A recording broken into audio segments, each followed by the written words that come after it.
Welcome, friends, to the broadcast. I'm so excited to have you all with me today. It is going to be a jam-packed broadcast, and I'm actually working with some new equipment, so I hope you'll bear with me. We've got an upgraded mic and camera set up, so hopefully this will be an enhanced user experience for you all today. So the subject matters that we are going to broach, really there are three main big ones with an added bonus that I want to discuss. So really there's some alarm bells that are going off right now. And some people have alluded to this, whether it is just by virtue of gut feeling. Maybe you're one of these people. Maybe you've been feeling something off. But a lot of the news is really heavily contradictory. It's like the entire nation is being gaslit. On one hand, the lived experience of people on the street is that, yes, we're in a recession, and not just a recession, probably a depression. But then you have these people with all the letters after their names that are like, oh, no, like the numbers don't say that. We're in a good, strong economy. So it causes people to think on one hand, wait a minute, like, what, am I the problem? Is there something like that I'm doing that is destining me for failure somehow? No. So we're going to discuss that. We're going to discuss why it is that these things are kind of taking place, and why it is also that we are unlikely to ever officially have a recession ever again, because the rules are actively being changed. We're going to discuss that. We're also going to discuss some big moves in the world of gold and what the Federal Reserve is floating. And nobody is really talking about this, certainly in the mainstream media, because the implications in the real world are just frankly too dire that most people don't even want to consider it. So we're going to discuss that. We're also going to talk about the housing market and the executive order from the Trump administration regarding homelessness and van life that some people are concerned about, and really homelessness as it relates to individuals who are dealing with persistent mental illness, and what this portends for increasing the numbers of involuntary commitments to psych institutions. And so as someone who has worked in an inpatient psychiatric hospital, wherein I did work as a nurse for people who were involuntarily committed, I think I can speak with some degree of expertise on this. So we're going to discuss the realities around what Trump's executive order could portend.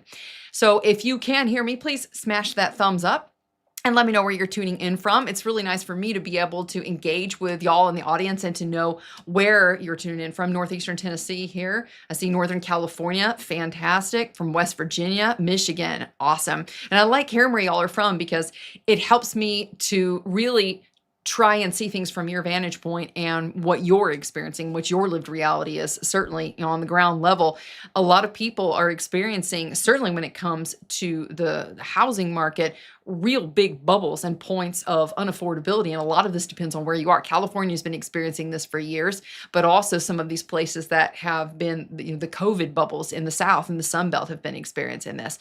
Yeah, Knoxville, Tennessee, Washington State, Illinois, Mississippi, Minneapolis. This is wonderful. Thank you guys so much. So it really does mean a lot to me when you click the like button and the share button. And also, if you're subscribed, a lot of people watch the channel and they may not realize that it's free to subscribe. And it also helps ensure that you get the videos that come out, and it doesn't cost you a thing. So remember that. And it does help me on the channel, and it helps the channel reach people when you click the like button and when you share the video, when you subscribe. So thank you for doing that. Thank you so much for being part of the channel. And we're going to go ahead and get started into our subject matter today with the Lord's help. I always pray before I make these videos, guys, because I'm keenly aware of the fact that the Lord has given me an audience for a purpose, and I'm very grateful for that, because in and of myself, this is not, I never had any aspirations of doing this. Like, if you would have asked me when I first started my career, even in nursing school, if I ever thought that this was going to be what I would do, never. The funny thing was, just as a personal note before we jump into our subject matter, when I was in high school, this is a fun little factoid, Patriot Nurse from the vault. When I was in high school, I took this career aptitude test, and the aptitude scorings were like what your vocation would be a best suited for you, depending on what your personality traits were and what your interests were. So my number one was, ironically, I think it was a respiratory therapist, which once I started in the nursing world, I swiftly realized that working with phlegm and trachs was so not my thing. So it must have been flawed from the beginning. But the second and third one was actually teacher and then nurse. And so ironically, throughout the life of this YouTube channel, and then also with the classes that I teach online and the courses in person, the Lord has allowed me to do both of those. And I think it really just started with a desire to tell the truth and a desire to share reality with people. And that means a lot to me, because when I connect with people just like you, we connect because we have shared values. And that's the beautiful thing about the age in which we live with YouTube, is that if you've got someone who's coming to you from a place of sincerity, and you're also coming from that place of sincerity and shared values, it really helps people connect at an incredible level. And I'm really grateful for that, for sure. Oh, an American Homestead, good to see you. And then also we've got people from, wow, Kentucky. This is great. Okay, so let's go. Let us go forward into our subject matter today. So the first subject that I want to broach is actually this move from the Federal Reserve, no less, our best friends there at the Federal Reserve, because, we know they have our best interests at heart forever and ever. They floated this note. Actually, it was from August 1st, and I have like 8 pages of reference material here that you might see throughout the broadcast today. But on the 1st of August, so a couple weeks ago, the Fed released an official note floating the idea of revaluing the U.S. gold reserves. An official note floating the idea of revaluing the U.S. gold reserves. Now, why would they do this, first off? And is there a historical precedent to this? From a historical precedent, first, let's evaluate this. Yes, there is a historical precedent for this. As a matter of fact, it was done during the times of FDR, if you remember this. Remember when they confiscated all the gold in 1933? Well, the next thing that they did effectively in 1934 was to say, okay, now that we've got all this gold from people and we've outlawed private ownership, we're going to jack the price up. And that's what they did. So when the Fed revalued this the first time over the past 100 years and some odd, they grabbed all of that commodity and they revalued it basically to try and jack with the markets. Now, depending on who you believe, the reason that they did this was to stabilize the market, because the United States was in a depression at that point, and the economists at the time, these are FDR's economists, so take that for what it's worth, they had this idea that prices were crashing, we were in a deflationary depression, and so we needed to effectively increase the money supply by revaluing this gold at a higher amount. So basically their idea was, we're going to confiscate all this gold, we're going to create moderate inflation to try and stabilize this deflationary environment that we're in. And many people would argue that it's that move and others that prolonged the depression and made it far worse than it needed to be, and that it would have naturally been in its own inertia and course correction if markets were left alone to be what they should be in a laissez-faire, truly free market economy. There was another time that this happened actually as well, and that was in the 70s, when they unhooked from the gold standard and set the price of what gold effectively has been up until this point.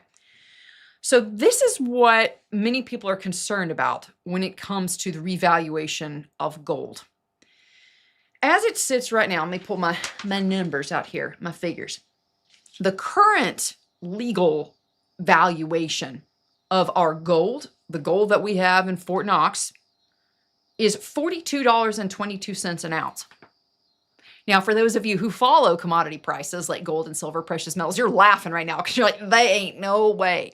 Because the current spot price for gold is right around, I haven't looked at what it has been on Friday when trading was still open, but in the ballpark of $3,500. Now, the market before this was floated on August 1st was hovering around $3,300 an ounce for gold. Now, why would the Fed want to take the gold that we have and revalue it? And do they, aside from a precedent, do they have the authority to do this? Well, the Federal Reserve Act aside from 1917, if you look actually on the Federal Reserve's website, they have their effective manual, if you will, their accounting manual of what they are permitted to do and how they're permitted to do these things. And in section 2.10, they actually have the parameters and the how-to guide for issuing gold certificates and monetizing the gold reserves, kind of doing an edit undo of what we did the first time. And so actually the information that I got regarding the mechanics of this comes from the George Gammon channel, which is George Gammon. I actually had the privilege of listening to him and watching him at a conference, and Gammon does some really good videos, and he is a really good fellow content creator, and is definitely coming from the Austrian economics school of thinking. And so he did a really good video really breaking down the nuances of this, because it's highly technical. And so a lot of people right now are thinking, Patriot Nurse, these are numbers, this is economy, blah, blah, blah. I'm bored by it. That's what they're counting on. The powers that be, so to speak, who would have the gumption to issue this note, right, in August 1st. This is not just some rando thought experiment. No, this is a protocol that they have utilized before to increase monetary supply without increasing the taxation on the American people, and also effectively without printing any more money. This is effectively an easy out to try and mitigate some of the debt that we're in. Now, let's open up this a little bit more. If the Fed was to do this move and they were to revalue gold, there are several people that have hypothesized, and these are economists with a bunch of schooling and fancy stuff that, like Patriot Nurse here, is like, oh, that's above me. But these people have hypothesized that gold would not be revalued at current market price of ballpark 3,500, which is still running about its all-time high. What was it, 35.17, something, 35.34. They're not looking to revalue this at market value. No, they could potentially be looking in the market of $10,000 to $20,000 per ounce. Think about all the zeros that would add overall to the asset side of the balance sheet of the Treasury, right? What they would effectively do potentially is kick off this doom loop and this cascade effect of, now, if we thought inflation was bad before, what happens when they suddenly add $5-6 trillion to the overall monetary supply through the revaluation of gold by monetizing the gold? You're talking inflation like runaway. So then it begs the question, why would they do this? Why would they float the idea? Why would they release this official note unless they either A, were seriously considering it, and B, thinking that somehow this is a good idea? I'm looking here at the comments from you guys, and yeah, a lot of people are saying, no, this is not good. Stroker Cap says revaluing gold is a government grift. Totally. I described this today as a crack party for accountants. Like, if you think about every shenanigan that accountants could think of in their most, how should we say, mind-altered state, yeah, that's effectively what this is. What this does is it plays with the value, of course, of things that really shouldn't have been unhooked from in the first place. Like gold, the Congress has the responsibility under the Constitution for the coinage of money, but they ceded that under the Federal Reserve Act in 1917, to bankers, to central bankers who have played games with our currency ever since. So the fact that they think that they could get away with this is A, troubling, but B, the very real possibility that they could kick off the runaway inflation doom cycle. It would be the equivalent of, like, God forbid, like nuclear igniting the atmosphere. Like, God forbid, God forbid. But that's basically what they would do to the money. It's not going to fix anything. It's not going to bail us out of our debt that we're incurring. What are we at? What, 35 trillion now? It keeps climbing. It's insane. Ever since the big beautiful bill has been passed. It reminds me of a delusional, like, drama queen looking in the mirror and like painting herself up, thinking how beautiful she is. But really, it's like every layer makes it worse and worse and worse. It's like, stop while you're ahead. That's what it reminds me of when we consider what the impact of this could be. Aside from runaway inflation, there's also some very real possibilities of similar circumstances to what happened in the Depression, whether it's bank runs or problems with people getting their basic needs met. Folks are already struggling nowadays just to meet their grocery bill requirements, just to pay for rent. And we're going to talk about the housing situation here in a little bit. Yeah, Dustin 2A, thanks for that. Great moderator. Over 37 trillion now. Yeah, that is a lot of money. and it's going to continue to get worse. So George Gammon makes the point in his videos.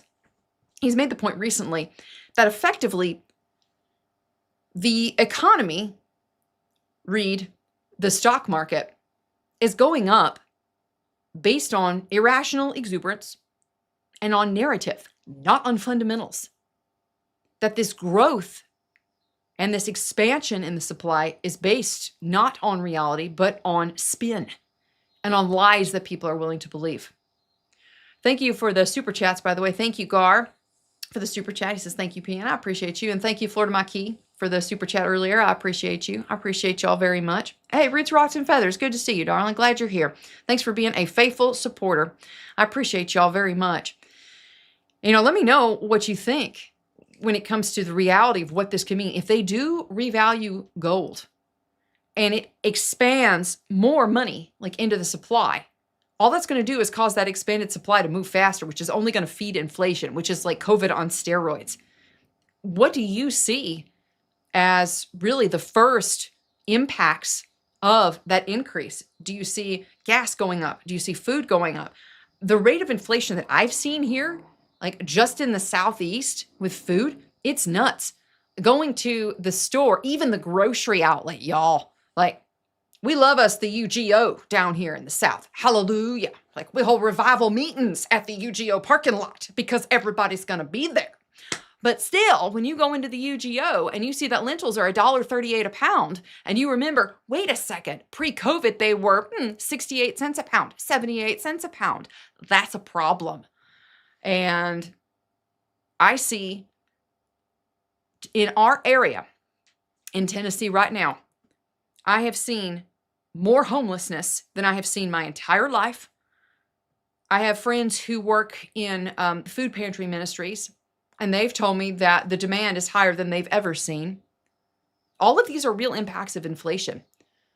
So when I look at the preparedness side of things, it behooves us really to increase it. And it's fatiguing. I get it, guys. There's prepper fatigue. Prepper fatigue is very, very real. And a lot of it is just, I think, building up in one's mind an unrealistic expectation of what we're preparing for. It is fanciful in many ways. And in the early days, a lot of people kind of got this emotional high off of thinking, oh, the end of the world as we know it, and we're going to stack stuff deep. But when you consult history, the lived reality of people's end of the world as they known it oftentimes has been in inflationary scenarios, exactly like what we are witnessing and living through. We are living through our children's history. We are living through our children's history. So we should live our lives prudently. We should live righteous lives. We should try as best as possible to live according to the Lord's word and according to his promises. This is one thing in the midst of it all, regardless of what the money is doing here, I know that our God is big. And just like the children's Bible song, have you ever heard this song? My God is so big, so strong and so mighty. There's nothing my God cannot do. I know. It's a good song. It's a funny song. It's funny to see a YouTuber like me sing a Bible song, perhaps on the air. But it's true. So much of the truth that really lasts and gets us through the hard times are in children's Bible songs. There is nothing that God can't do. And I believe that if we are faithful to him, and he actually tells us this in his word, there is one place where, to my knowledge, where the Lord invites us to test him. In the Torah, it specifically says, do not test the Lord your God in areas of obedience. And it goes right on down the list of places. It's actually this week's Torah portion. But specifically where the Lord says, test me to see if I'm faithful, is in regard to the tithe. And the tithe, of course, when you're looking at the tithe is effectively the ultimate safeguard of your provision. And it's not some type of like economics equation with God. It's covenant and obedience. It's blessing to obedience. Obedience brings blessing. So we can speak truth to ourselves in this, right? Like regardless of what the economy is doing, regardless of what inflation is doing, if I am obedient to the Lord and I walk in his ways, he has promised to bless my obedience. That is the benefit of being a servant of the Most High. So regardless of what the market is doing, and regardless of what the Federal Reserve is planning on doing, and regardless of what tariffs end up wreaking havoc on with the economy, My hope and my firm foundation is with the Lord. And that's where I'm holding. That's where I'm pinching my tent on. A note here before we move on. If the Fed does revalue gold, potentially what we're looking at is an increase of approximately 3% GDP. And one of the reasons why they're trying to do this is to get the debt to GDP ratio to a more favorable area. But ultimately, unless spending is reined in and market fundamentals are improved and fiscal conservancy is restored, it's just kicking the can. All it's doing is creating more and more and more inflation. So that is something to keep an eye on, because potentially if they do move to revalue gold, it would be so fast, friends. It would be a domino effect, because it's not going to stop here in the United States. The world would follow. So our central bank, of course, the Federal Reserve, our Federal Reserve would revalue gold and monetize it and put it into our circulating money supply. Banks around the world would follow. China would do it. Japan would do it. Europe's central banks, England would do it. So you're looking at a cascade effect happening throughout the entire world. So they may be able to expand their monetary supply by monetizing their gold and issuing gold certificates. But what's the end game? The end game is that ultimately there is going to have to be a jubilee of sorts, and they are going to probably reset the currency. And when they reset that currency, the question is, what's the new currency going to look like? Is it going to be something that's backed by hard assets like gold, or is it going to be something digital? Now, President Trump has said that CBDCs, central bank digital currencies, are not a possibility under him. I think that's wise. But then again, that authority does not lie with the executive branch. That authority lies with Congress, and they're the ones in charge of overseeing the Fed. So until the Federal Reserve is reined in, really, I don't think any guarantees can be made to that end. But you can see, of course, how an individual would say, looking at all these things, I think I want to increase my holdings of gold. I think I want to increase my holdings of something like, for instance, a legacy cryptocurrency, or one of the top cryptocurrencies like Bitcoin, for instance, or Ethereum or XRP, some of the other ones. Now, I'm not giving financial advice. I'm just saying, if a person heard this and they were trying to be providential, like, what would they logically conclude? That you have to go towards assets in some way. And so historically, I think I mentioned this a few weeks ago, but I took a course, I audited a college level course in German history, modern German history. And in the course, we were talking about the Weimar Republic and the inflation that came as a result of it. And the people that fared best in these inflationary and hyperinflationary environments were people who held assets, whether it was gold, whether it was farmland, and also skills. Everybody's going to need healthcare at some point. This is one of the reasons, actually, I became a nurse. My mom, ironically enough, had told me, she said, you can be a nurse anywhere in the world. You have a skill set that goes anywhere. She was right. I didn't like nursing school at all, but I didn't like being told what to do. Do you resonate?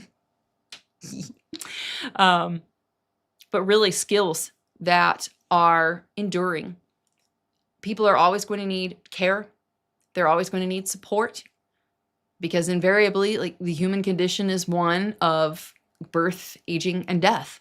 And may we all live to 120, but the ability to care for people at home is going to be very valuable, especially as healthcare becomes more and more unaffordable, and as good practitioners are retiring, and also the medical industrial complex is increasingly turned into a spy grid for the government. Yes.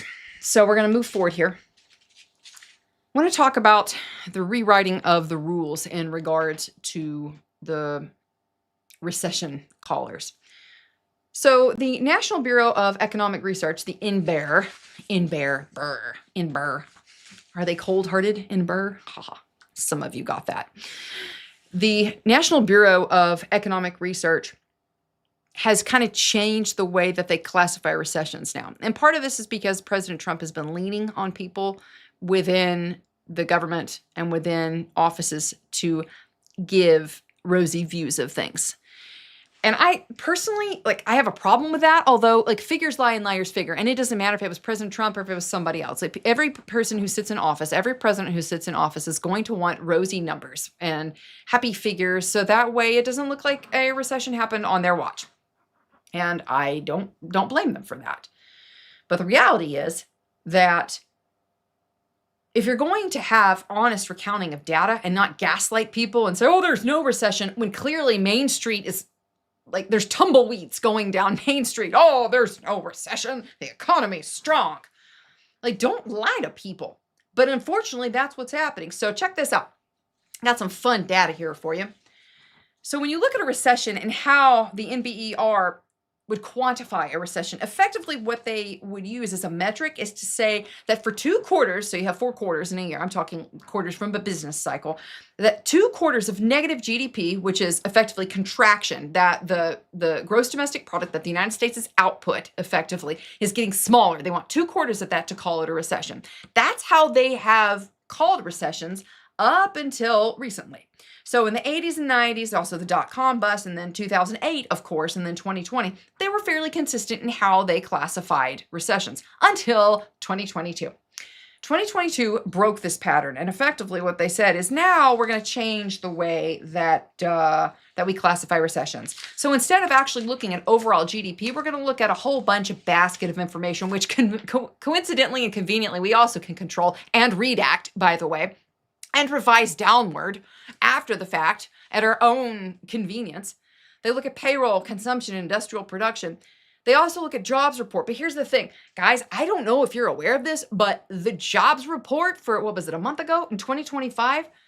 Overall, for 2025, like in the first 2 quarters of 2025, they had to revise down their jobs report 250,000 lower than what they projected. 250,000 fewer jobs were created than what they expected.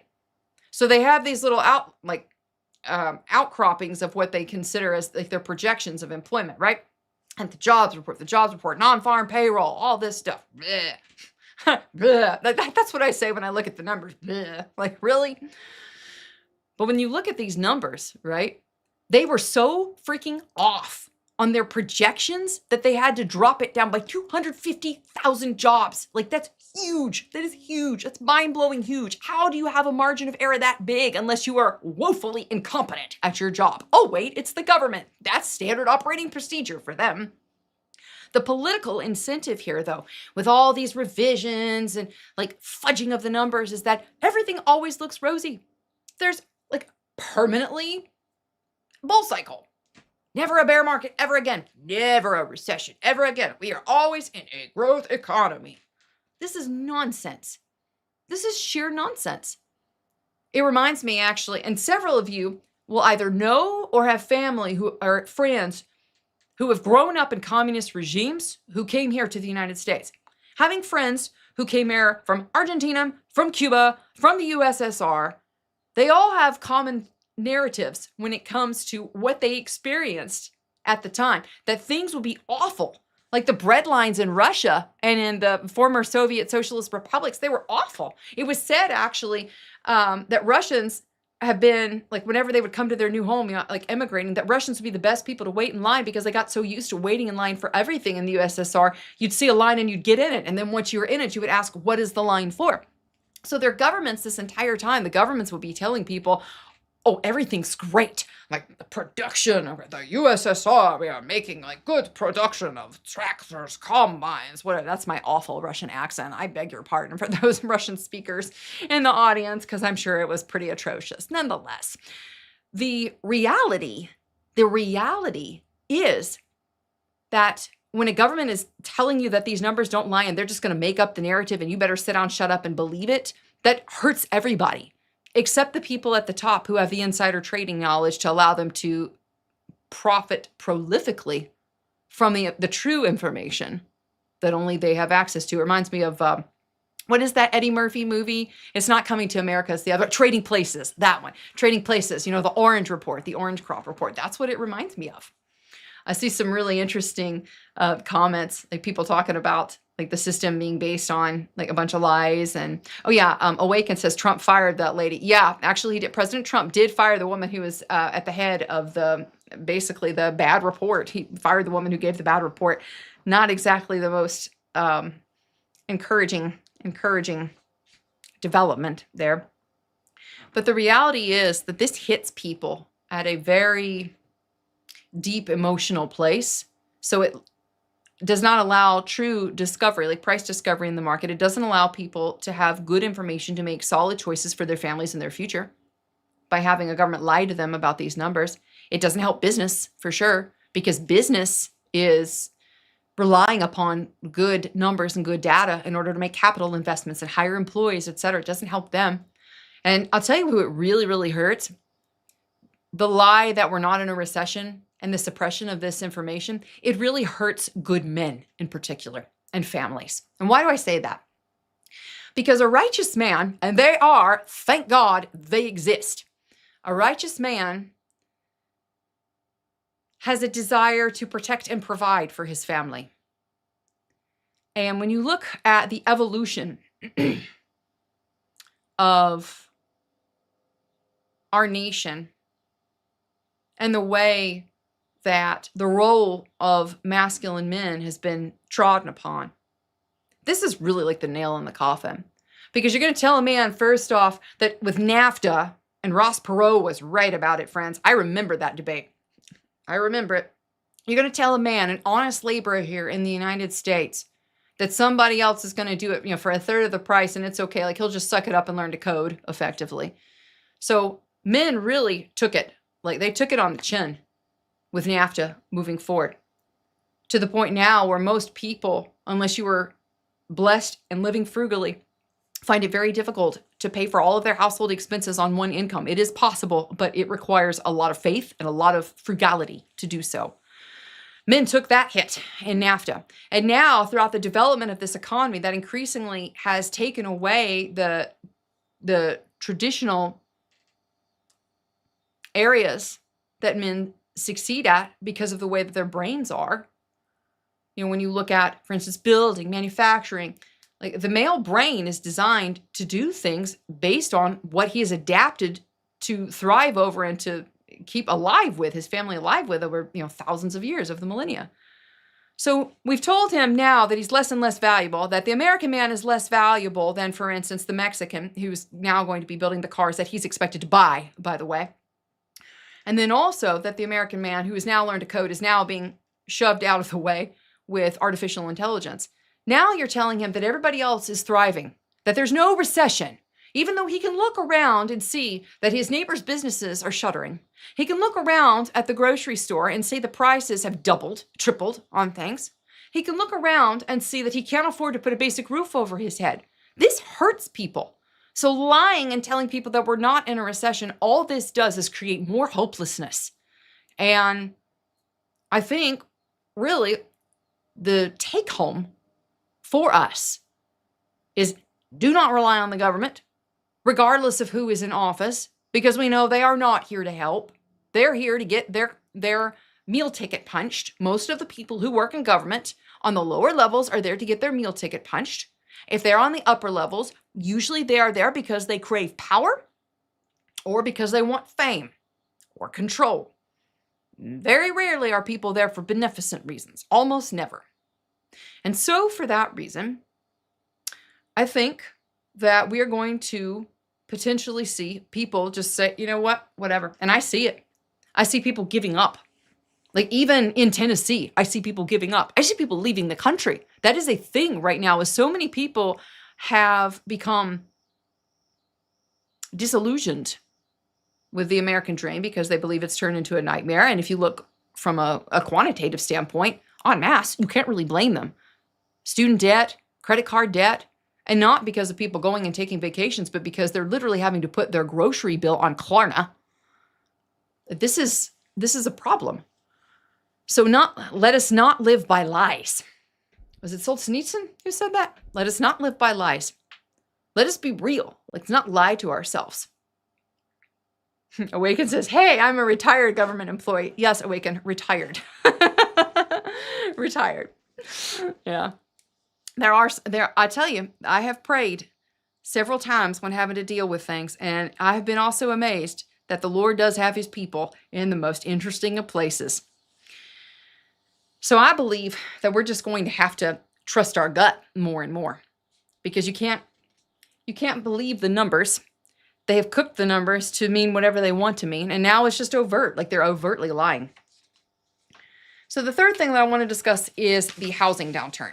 Now, the housing downturn is beginning. It started really in the places that were first to boom during COVID. Austin, Texas being a big one, and Florida, of course. So we're seeing a contraction in the economy, particularly driven by housing. But I think this is going to, again, come as a shock to some people who are persistently like permabulls when it comes to real estate. Without mentioning names, there are people who have large presence on social media and legacy media. And I literally have heard them tell people that housing prices never go down. I'm like, are you mathematically illiterate that you cannot read the price of housing, median cost of a house from 2000 to 2025? Because yes, the whole 2008 thing, housing prices did drop. But what we're facing now is a very real crisis of housing that needs its correction. And my concern is that the government is going to get involved again and bail out Wall Street companies who have purchased single-family homes for the purpose of turning the United States into Pottersville from It's a Wonderful Life, if you get that reference, to turning us into a feudal society of permanent rent and debt slaves. If the housing market takes its correction, as it will, as it is right now, then these Wall Street firms who have bought up these houses and created and contributed to the inability of honest people to put a roof over them and their children's heads.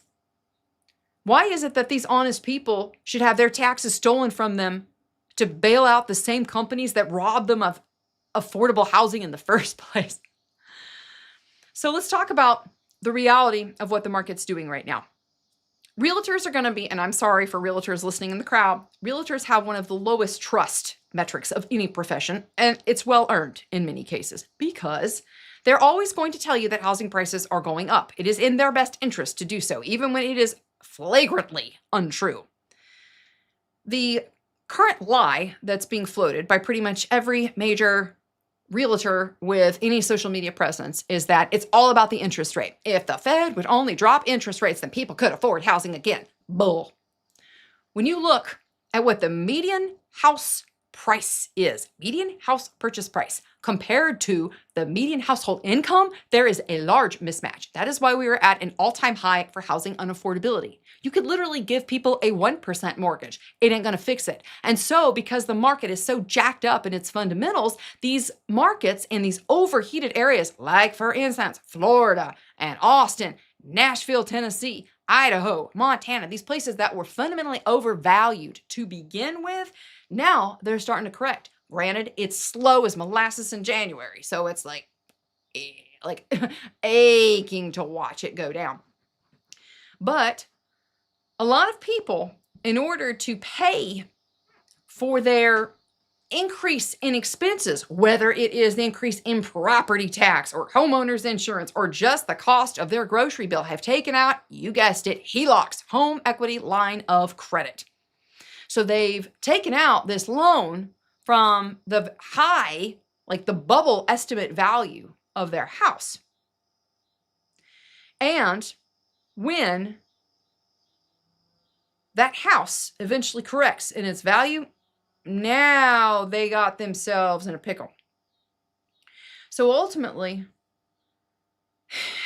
I think we're going to end up seeing probably a very similar thing manifest to 2008. And the government's going to lie about it the entire time. They're going to continue to tell us that we're not in a recession. We are in a recession. We are in a depression. I see it on this side of the business equation. I see it in East Tennessee, which is supposedly, this is a joke, one of the most affordable areas of the country. I got news for you. It used to be affordable until everybody moved here. And then now everybody moved here, we have people who, I have never seen so much homelessness in my life. The cost of groceries is so high and people's wages have not caught up. The wages here in East Tennessee are stagnant. And yet the cost of housing has doubled. And the cost of food has, gone up 50, 60, 70, 100%? So eventually something gives. When people realize that they can't make enough money to afford a house, they don't afford a house.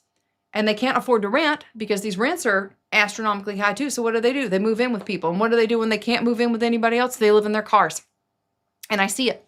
I've seen more people doing the van life thing, and I'm not poo-pooing the van life thing because there's a freedom aspect of things and a sovereignty aspect of things. But a lot of people are making the decision to do van life or nomad or that sort of thing because it's a financial imperative for them, not because it's a freedom issue per se.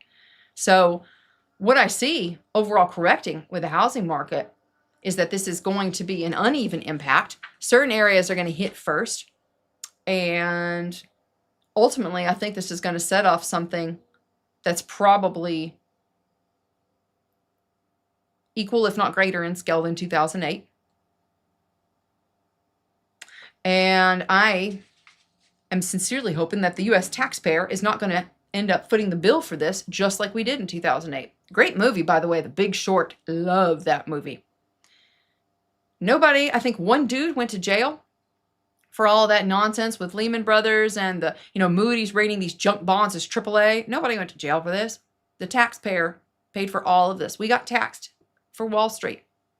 And the way that things are looking, unless something drastic changes, it could happen again. So we definitely need to be aware of this. I see comments here that this is 2008 all over again. Who will go to jail this time? That's a good question. Do you guys think that anybody's going to go to jail this time? And do you see this? Do you see the numbers that I'm talking about? I see, let's see here, certainly such in Northern Nevada. People are saying the same thing. Yep. Colorado has been ruined. Yep. Seeing more of this in West Central Illinois. Interesting. Interesting. Oh yeah, Melissa Kish says van life is becoming illegal. We are going to talk about that, sister. That's next on the list. Okay, yep, Deborah, and why did Trump sign for homeless people to be put away? We're going to talk about that next. Okay. So in regards to the homeless issue and the housing issue, housing crisis, we need to discuss this executive order. Okay. So the executive order here, I need to do some fancy computer magic and bring this up so that you guys can see it. Okay, here we go. Watch this. We're going to share a screen. Are you ready? Here we go, friends. Look at that. Patriot Nurse catapulted into the 21st century of technology. Okay, so this was released in last month. This is July, and this is the Ending Crime and Disorder on America's Streets. Now, whenever I see a government program or directive and I look at the title, usually the end result, and I don't care who is writing it, usually the end result is going to be the inverse of whatever it is. So ending crime and disorder on America's streets likely might end up with creating more crime and more disorder on America's streets. We just don't know yet. So this is one of the things that people are talking about right now, and it got a little bit of traction, but then it was hushed up and moved away by other things that made it into people's feed because we have apparently no attention span anymore in this nation. So let's go over this. This is very important to understand. The federal government, let me switch back here for a second. So the federal government doesn't have the authority, by the way, to pull people off the streets. The federal government is not responsible for committing people to psych hospitals. The federal government is not responsible, or is it lawful authority for them per the 10th Amendment? They don't have the authority to effectively set the precedent for who gets taken off the street and what. What they are doing by this executive order is to gatekeep federal funds by this directive to say that we're not going to use or allow federal funds to go to the states and their programs that don't meet the following objectives. So let me go back here to my shared screen.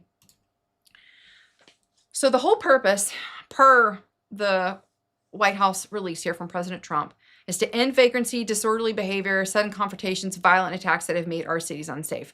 They were talking about the issues in regard to homelessness that was, this is the number they've given here at 274,224, the highest ever on record. This is people living on the streets in the United States during the last administration. So basically under the Biden administration. And they're talking about some of these issues here in regards to civil commitments and the relationship between chronic homelessness and mental health. They're also connecting the chronic homelessness with substance abuse as part of it. They are also connecting chronic homelessness with potential for using this as a dragnet to locate sex offenders who are trying to dodge the map. Okay. Now, as part of the directive, they go down here that the Attorney General shall ensure, now this is interesting because the left is losing their mind over this under B1, that ensure that homeless individuals arrested for federal crimes, that's interesting because it's a very narrow bandwidth of what the Fed can actually arrest people for, that they are evaluated consistent with U.S. Code 184248 to determine whether they are sexually dangerous persons as certified according for civil commitment. Now, this is the thing. We switch back here. This is the thing. Left is losing their minds right now because they're all like obsessed with trans rights, which effectively means anti-family. Let's call it what it is. So there's a large YouTube channel. I'm not going to name who it is because he's a libtard and why give them any more, airtime than they need. But his whole thing was, what do they mean sexually dangerous? What do they mean? Read the U.S. code, bro. Like, it's right there. So if you look up 18 U.S. code 4248, effectively this says that these are documented child molesters, that these are convicted predators. That's what it means, okay? This is not just some rando who decides that he wants to don a dress and then go and sleep under a bridge per se, okay? Like that's what they're referring to. But the point that needs to be made, and I'm going to speak a little bit in regards to my own experience, both working in ER and working in patient psych, that our psych hospitals were emptied effectively. Steadily from the late 60s all the way up to Reagan. Reagan really put the nail in the coffin on this one. This is one thing for people who love Reagan. They really forget to say that Reagan is really the issue why a lot of these state and local mental institutions didn't receive funding and dumped everybody on the street. I have seen this working in patient psych, and I've seen this working in the ERs. So, no, I wasn't working under Reagan. Let me say, I should say the fruit of this. I saw the fruit of this. No, I didn't witness it firsthand because I was a young warthog. I was a young child during the Reagan administration when I was a young warthog, in the words of Pumbaa from The Lion King. But what happened when they emptied out these psych wards and psych hospitals is that people who were going to be not able to care for themselves. Fetal alcohol syndrome. That's one of them. People with severe, like schizophrenia, schizophreniform, schizotypal, people with severe issues that could not care for themselves, that didn't have family members, that required medication and compliance with their medication. They didn't get the help they need. So they end up eventually getting multiple confrontations with police, and oftentimes they end up getting killed. And they're killed for effectively misunderstandings. Not all the time. They can be violent. Don't get me wrong. They can be violent. But oftentimes it's an issue with med compliance. So what happened is when Reagan effectively opened everything up and said, like, we're just going to dump people out on the street and they're not getting any federal funding for this anymore, it created a more unsafe environment for people on the street. And I'm talking about people who were just like your average Joe, average citizen walking to work. For the purposes of this executive order from the Trump administration, this is specifically targeting areas like San Francisco, Portland, Oregon, Seattle, Washington, Baltimore, New York, areas where effectively what they've done is create these safe spaces for drug users to have free needles provided to them, where in particular in Southern California, they discard these needles, which are biohazards on the streets, which by default create a public health hazard and a public health risk. And they encroach upon the rights of people to walk freely, unmolested from needles, God forbid, sticking them with contaminated God knows what. So this is part of the move here from the Trump administration to kind of bring some sort of modicum of order back to things. Now, let's talk about what it means to commit someone to a psych hospital. And this is probably really a subject for a whole nother video. I see a note here. Knoxville closed the main psychiatric hospital years ago with nowhere for them to go. That is correct. They closed Lakeshore and they closed other satellites of healthcare services. And the other mental health care services were bought up by large conglomerates. And one of the first things that the large conglomerates did was they moved the nurses in particular to 12-hour shifts. So that way they could consolidate, not have to pay benefits for 3 shifts of nurses. So now you got nursing burnout. I could go like right on down the list with that. But the reality is that the world became a much less safe place when a lot of these people were not able to get the care that they needed. When it comes to committing someone to a psych hospital, this is governed by the states. So the states write the criteria for how it is that someone can be committed against their will to a psychiatric hospital. And the federal government does not have any authority over this. They can control to what degree federal funds find their home in different state and local programs, but the federal government is not capable of setting these parameters. In the state of Tennessee, for instance, when someone would come into the psych hospital, and I worked in the psych hospital for several years. I worked with both pediatric patients. I also worked with adults who had been brought in and committed because of suicide attempt or homicidal ideation. Most of the times it was suicidal ideation rather than homicidal per se, although I did work with those patients as well. And in order for them to be committed, you have to have a first cert. Okay, so a first cert is, in the state of Tennessee, actually a dentist can be a first cert, which is a little disturbing, but a dentist can be a first cert. A LCSW, a licensed clinical social worker, can be a first cert. An ER physician, a physician can be a first cert. Basically, you have to have a narrow parameter of healthcare, otherwise empowered officials who deem that based on your actions, like threats, etc., that you are indeed a documented risk to harm yourself or someone else.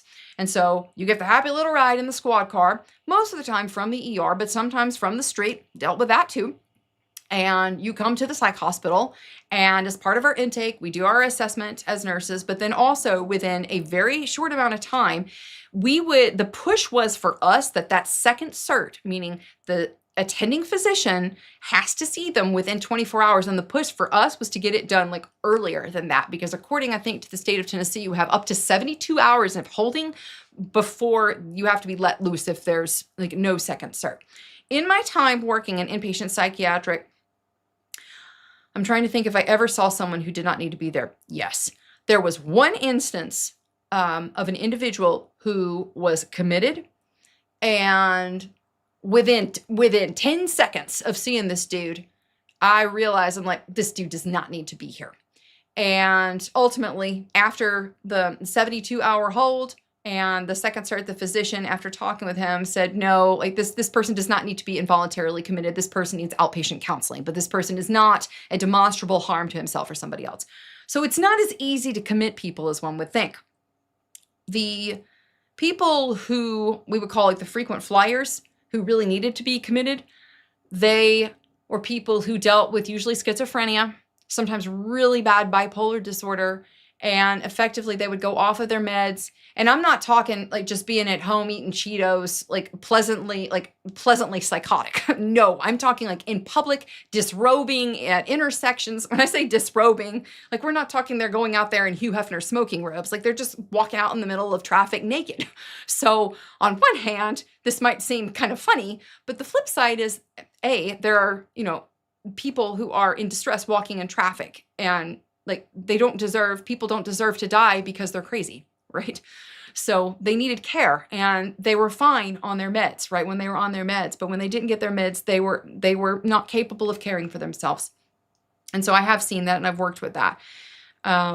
This is interesting. Hey, you sent a super chat. He said, Reagan's cuts worsened mental health care, but the shift began with JFK's Community Mental Health Act in 1963. Yep, blaming Reagan alone overlooks the complex history. Yeah, that's fair. That's fair. But I would say, like I said, I mentioned that it was Reagan was the nail in the coffin, and the federal funding and the budget cuts, if you will, they were made with finality by the Reagan administration. There were other things that were done in the Reagan administration from a bioethical standpoint that I have serious problems with. And I won't go into that, but the Reagan administration from a healthcare and bioethical standpoint did some stuff and made some moves that really nullified the rights of parents to treat particularly their newborn children according to their best wishes. It's some pretty dastardly stuff. Anywho, the risk overall with the Trump executive orders, if we can go back to that for just a second here, because we're ending the broadcast here in just a few. Let me open up my little picture here. Here we go. When we go back to this executive order, increasing the accountability and safety in Americans' homelessness programs. So this is what a lot of people are worried about. Because the federal government has had a lot of money going to these local initiatives that effectively focus on housing first. Now, I am not an expert in this. I've seen both sides of the equation, and perhaps you can leave a comment if you have some specific guidance on this or you have some specific knowledge on this. The federal government is effectively saying that you don't get to just like take advantage of federal funds and have a roof over your head if you're going to just turn right around and go right down the street to the free shoot up area and get your needles and then go like get your heroin and then go shoot up on the taxpayer dollar effectively. So they're trying to limit that. Now, this is causing people in the blue states, particularly in Southern California and in some of these really bastions of liberalism, like again, Portland and Seattle and other places, to really lose their minds because they're like, oh, well, it's a right. You're taking a right away from people. No, let's be clear about this. What they're saying here, the federal government is not locking people up. They don't have the authority to do so anyway. They are redirecting from the states. They are redirecting federal funds from the states and basically prohibiting them from creating these cycles. I would call these enabling cycles of homelessness where they just keep people hooked on the drugs. They keep people coming back, of course, for housing, but there's no substantive progress made by people. And so on one hand, that can seem very unfair to some. But the reality is that the federal government doesn't have any resources of its own, friends. Like everything that they have comes from theft. And it comes, and theft, how could you say the taxation's theft, Patriot Nurse? Because nobody is giving money to the feds that I know because they want to, and they're not writing checks to the feds out of the goodwill of their hearts. No, they are being threatened and coerced with, I don't know, like threats of fines, prosecution, imprisonment, etc. if they don't give that money over. So the question then becomes, if government is force, and that's the thing, like Washington said this, government is not eloquence, it is force. And like fire, it is a fearful servant and a cruel master. The force of the federal government is extracting under threats of incarceration or fines money from people and turning around and distributing it. And under the previous administrations, part of the way that it had been distributed is to some of these programs, like for instance from the state of California, that give people free needles to go and shoot up, and then you're like walking over needles in a freaking school zone. So I see where they're coming from. I do think that, as with all initiatives, that we should really take pause, of course, and we should bear careful consideration when it comes to the lived reality of government programs. We should always be aware of overreach, but the overreach that would potentially happen here can really be limited to the local level. The feds are not the ones overwhelmingly doing this. The overreach from a local level is what is more likely and substantive. Okay, so I'm going to take this opportunity here to open up the floor for some questions.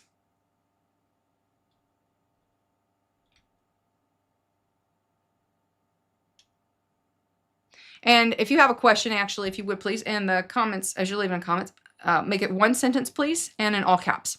One sentence and in all caps. I think I ruffled some feathers with the Reagan thing. Listen, guys, like Reagan is not God. Reagan is not Messiah.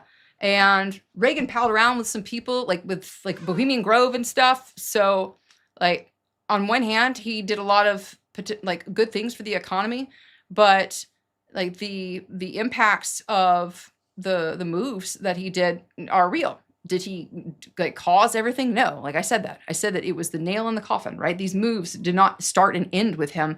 Or I should say, they didn't start with him, but his administration did definitely end a lot of stuff, and some of the ethical quandaries that he put healthcare providers in particular to the baby doe laws, were pretty bad. So, may not make me some friends, but I'm just gonna call it like I see it. Goldenrod, Reagan had a lot of faults. I mean, here's the thing: like, if men are angels, no government would be necessary. That's was it Madison? I think it was Madison. But, you know, human beings are human beings. And I think we have to be careful, as much as we can admire people for sure. I think we have to be careful and not deify people, right? That's not healthy. Petroleum-based medicine.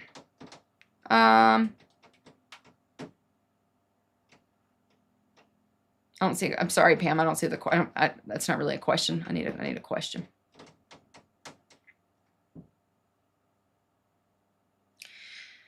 Yeah, I see some points here about Epstein. Yeah, the Epstein thing is going to continue to stink, and I don't think that it's going to go away. That's the bottom line. Like, if Ghislaine Maxwell is doing 20 in a women's prison for trafficking, she trafficked them to someone, and it wasn't just Jeffrey Epstein. So there's obviously a list. They have a whole dossier of people. They haven't released it yet. It needs to get released. It needs to get released, and the victims deserve justice, and the victims deserve their rights and their vindication in court. They have their rights.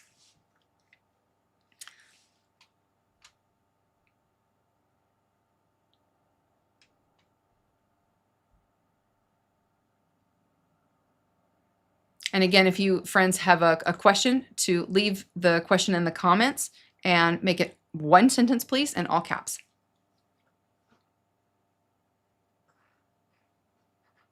And thanks for joining me, by the way, this evening. I'm going to take a moment and have a sip of my water and my big dope.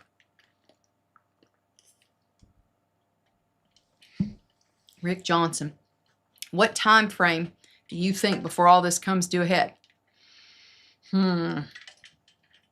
Well, I think it'll be in increments.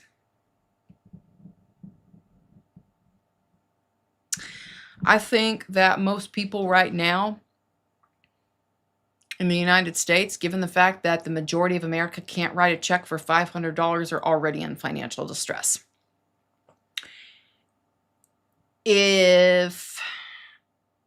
If they can't get inflation under control, and it ain't under control, I don't believe any of their numbers anymore. Until groceries stop rising and start contracting, we are still experiencing inflation, and the wages are not growing commensurate with it.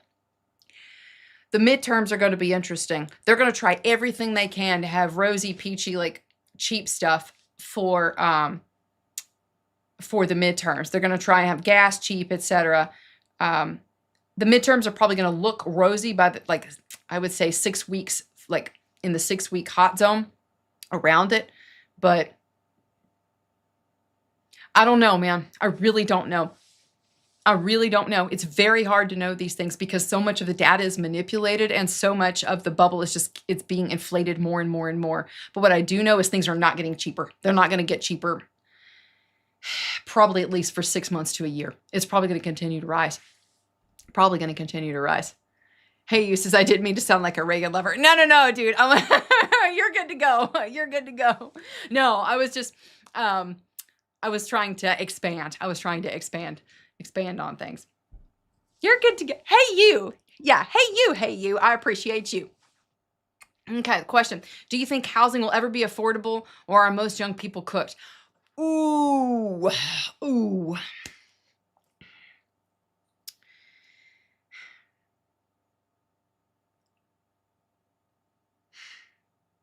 I would love to give you a happy answer, friends. In order for housing to become affordable again, the system has to be allowed to crash. In order for housing to become affordable again, the system must be allowed to crash, i.e., correct. It has inflated, it must be allowed to deflate. But in the deflationary cycle, Wall Street loses money. Of course, the really smart people make money on both the expansion and the contraction. But the same way that 2008, the taxpayers bailed out these banks because they were too big to fail, can you see how that same line of logic would go? And here's the thing. Regardless of what you think about President Trump, let me ask you a question. What is President Trump's industrial background, friends? 2 words: real estate. So I could potentially see, I would love to be wrong on this, but I could potentially see the case being made that these large Wall Street companies who have bought up all of these single-family homes to rent people into poverty and misery with, that they're too big to fail because it would cause housing insecurity. when actually they need to fail. These companies who have outcompeted people who can bid 40, 50, 60% more than your average Jane and Joe looking for an 1,100 square foot starter home. These companies who had all this money to throw in to profit on the upside, they need to freaking burn on the downside. That is free market economy. That risk is taken and profits are the reward for risk. But you don't get to profit and have no risk and have your risk undergirded by the taxpayer. That's freaking fascism. That is crony capitalism. So until that correction is allowed to happen, this next generation has no hope, friends, of having a home. And that is heartbreaking for me to say, because you know what happens here? As much as some generations, and I hate like looping people into some like generic categorization, but it's the truth, okay? Generations have stereotypes that exist because there's aggregate data of common experience. And the aggregate data of common experience from boomer to millennial, from boomer to Gen Zer, is that there's this friction that the millennial and Gen Zer is, in some cases, envious and covetous of the boomer, but the boomer is not immune to things. The boomer, in many cases, says that they're lazy when really the data says, no, they're not. Their money's just been debased into nothing. So the problem is that oftentimes, the older generation that has the larger homes doesn't want to have their kids move back in, or maybe they do. I know a lot of people, for instance, in the comments section who have said, that their children, or adult children, have moved back home. Their grandkids are there and they help with grandkids and childcare because they know their kids can't afford childcare. There's a lot of good people who are effectively saying there ain't no way for the next generation to make it unless we huddle together and have multi-generational living again.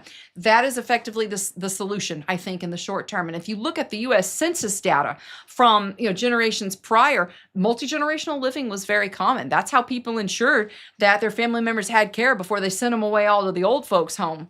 And I think that's really the future. Unless the housing market is allowed to correct, there is no hope. There is no hope for the younger generation to be able to afford homes. And this nonsense from these realtors saying, oh, the Fed needs to reduce rates. Bull. No. The rate has very little to do with it. The price is enduring. And they'll even tell you this, like, buy the house, date the rate, The issue is that people can't afford these houses as it is. So one of the things that I think we're going to have to see is that the restrictions in coding are going to have to be loosened in areas in order for smaller houses to be built, and also for houses to be able to return to a smaller footprint. But young people aren't having these large families anymore, frankly, because they can't afford it. It's not because they don't want them necessarily. Some people are in that situation, but a lot of people are not having families because they simply refuse to impoverish their children. And I can see that. I can understand that. Okay. There's a question here I saw, and I really wanted to answer that. Okay. Lever Action asks, do you agree the states were at fault for mental health issues? The states were at fault for mental health issues. Fault is, let me see if I understand the question that you're asking.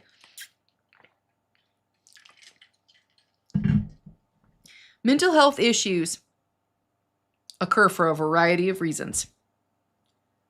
One thing that's not commonly known, for instance, is that most people, when I say most, I'm talking over 50%, from my experience, and also I think this is borne out by the clinical data, that most people who have diagnoses of schizophrenia have been victims of sexual abuse, oftentimes as children.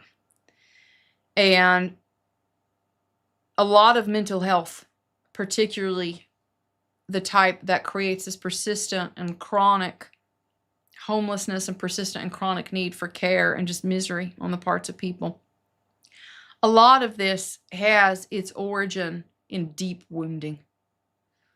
And I don't want to dismiss that.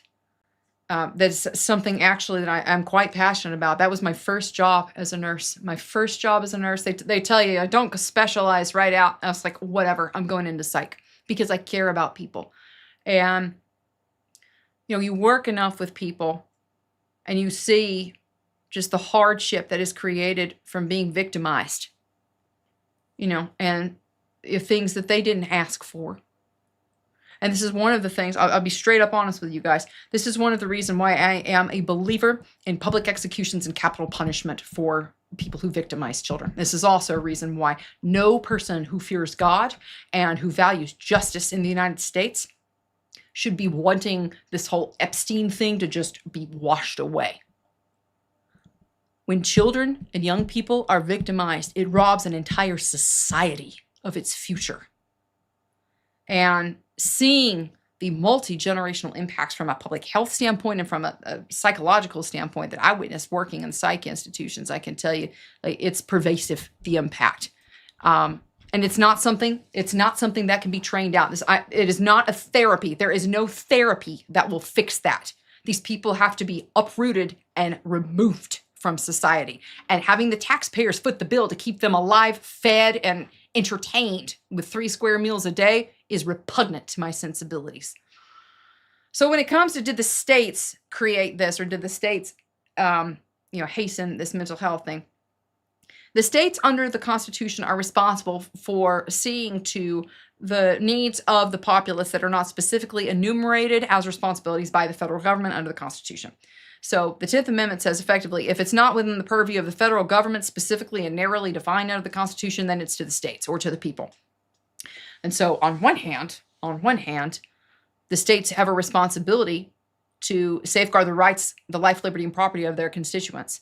And so the states, in many cases, based on what their constituents want, have allocated funding various different ways. So you could say, for instance, like in the state of California is unfortunately governed overwhelmingly by leftist policies that frankly don't work and bankrupt people. So in the instance, for instance, with the state of California, did California make mental health crisis worse in California? 100%. You bet they did. If you incentivize something and you give free things, you get more of that behavior. So if you give tax breaks effectively to do X, you're going to get more. If you raise taxes to do Y, you're going to get less Y. So when a government incentivizes, for instance, homelessness, and incentivizes persistent drug use by giving people free needles and safe spaces to shoot up, then yeah, they are creating more of the same. I would call California complicit and responsible in that. Okay. So friends, I am going to close out the video today, and I want to thank you very much for being here. And I want to thank you also for your support on this channel. I want to thank you also to my Patreon members. Thank you, Goldenrod, for being here and moderating. Thanks to Dustin for moderating. I appreciate y'all very much. I appreciate every one of my viewers for being here. Thank you for sharing this time with me, because I know that you have a choice where to spend your attention, where to spend your time, and I'm very grateful that you chose to spend it with me.